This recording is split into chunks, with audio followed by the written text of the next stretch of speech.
देखिए I think secondly जो आपने बातें की हैं ऑब्वियसली स्क्रीन पे कुछ चीज़ें नज़र आती हैं बट वो ऑन द स्पॉट चीज़ें होती हैं, नी जर्क रिएक्शन होता है, उसमें लोग जजमेंट काफ़ी पास करते हैं कि गुस्सा आ गया फलाना चीज़ हो गई। एक तो हर प्लेयर पैशनेट है, इसमें कप्तानी की बात नहीं है। आई थिंक मैं जिस भी टीम के लिए खेलूँगा मैं क्या कहते हैं पूरा अपना एफर्ट दूंगा, पूरी जान दूंगा। कुछ मोमेंट्स होते हैं, इंसान है, इंसान कोई भी परफेक्ट नहीं होता, ब्लैक और वाइट नहीं होता कि ये ठंडा है ये गर्म है। आई थिंक हर इंसान में एक ग्रे एरिया है।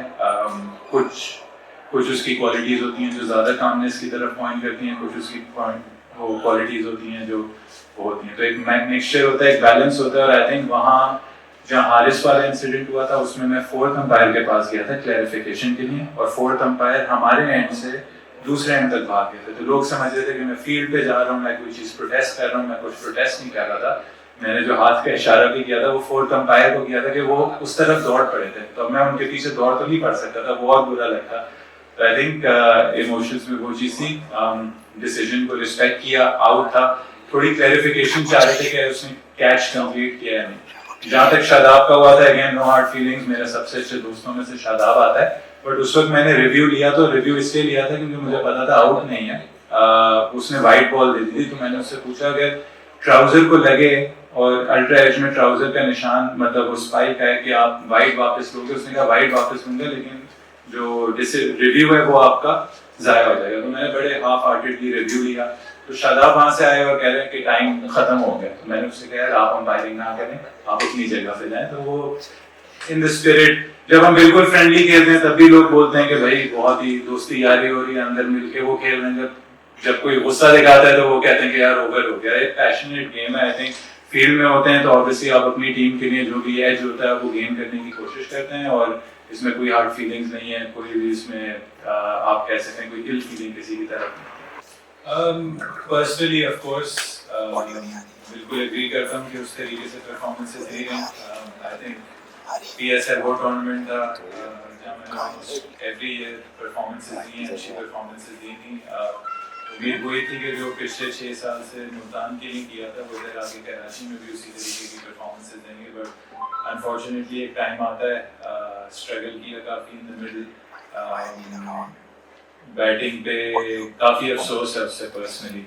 जहाँ तक टीम की बात की, देखें ये इतना कम्पिटिटिव टूर्नामेंट हुआ है 5 टीमों के दरमियान। कराची में हमने 2 मैचेस देखे, क्वेटा के खिलाफ और आज का मैच। ये 2 मैचेस हम अच्छा फिनिश करते हैं, छोटी छोटी चीज़ें अच्छी करते हैं तो 6 विन्स होती हैं और 4 लॉसेज होती हैं, जहाँ 4 विन्स हैं और 6 लॉसेज हैं। ऑब्वियसली टीम में दर्ज का भी आया बीच में, जो 3 में से 2 मैचेस जीते हुए थे। 13 लोग हमारे कैंप में बीमार हुए, और हम उस वक्त अनफॉर्चुनेटली स्केड्यूल ऐसा था कि उसी वक्त हम 3 मैचेस खेल रहे थे 4 दिनों में। जो आप 3 मैचेस खेल रहे थे 4 दिनों में, 11 में आपको चेंजेस करने पड़े फोर्सफुली। तो वो एक चीज़ थी जहाँ हम तीनों मैचेस हार गए। तो उनको देखते हुए, 2 क्लोज मैचेस को देखते हुए, इस टूर्नामेंट की एज ए टीम कहानी काफ़ी डिफरेंट हो सकती थी।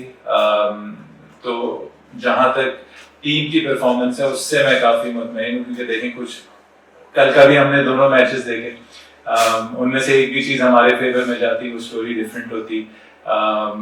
और कभी कभार आपको रिलाई करना होता है दूसरी टीमों के रिजल्ट्स में, और मैं समझता हूँ कि जब से हम लाहौर से जीते, लाहौर में अगर आप सारे वो रिजल्ट्स देख लें in terms of the tournament जो हम चाह रहे थे कि हमारे फेवर में जाए, थी उसमें सिर्फ इस्लामाबाद और कलंदर्स का ही मैच था जो कलंदर जीती थी, और वो एक चीज़ थी जो हमारे फेवर में गई थी। तो जब इतना हाईली कम्पिटिटिव टूर्नामेंट होता है तो छोटी छोटी मिस्टेक्स आपको काफ़ी कॉस्ट करती हैं, लेकिन जहाँ तक टीम का एफर्ट है, जहाँ तक टीम की रीबिल्डिंग थी उसके साथ रिजल्ट्स लेना, आई थिंक काफ़ी टीम वाइज काफ़ी मुतमईन हूँ। हम देखें जहाँ तक देखें, सबसे पहले जब भी आप कोई भी प्लैटिनम प्लेयर लेता है, आपकी कोशिश ये होती है कि उस प्लैटिनम प्लेयर को पूरा चांस दिया जाए।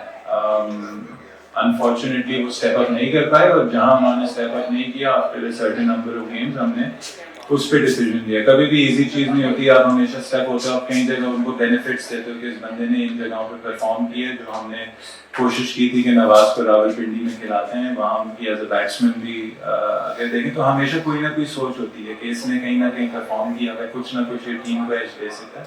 लेकिन हर प्लेयर पर बुरा वक्त आता है, ये भी अंडरस्टैंड करना चाहिए। अरफात ज़रूर खेले हैं, आज उन्होंने बॉलिंग भी अच्छी की है, बट ऑब्वियसली कंडीशंस भी डिफरेंट थी, तो कंपैरिजन करना ज़रा सा इस चीज़ पे अनफेयर होगा। और देखें, आउट ऑफ फॉर्म प्लेयर्स होते हैं और होते रहेंगे।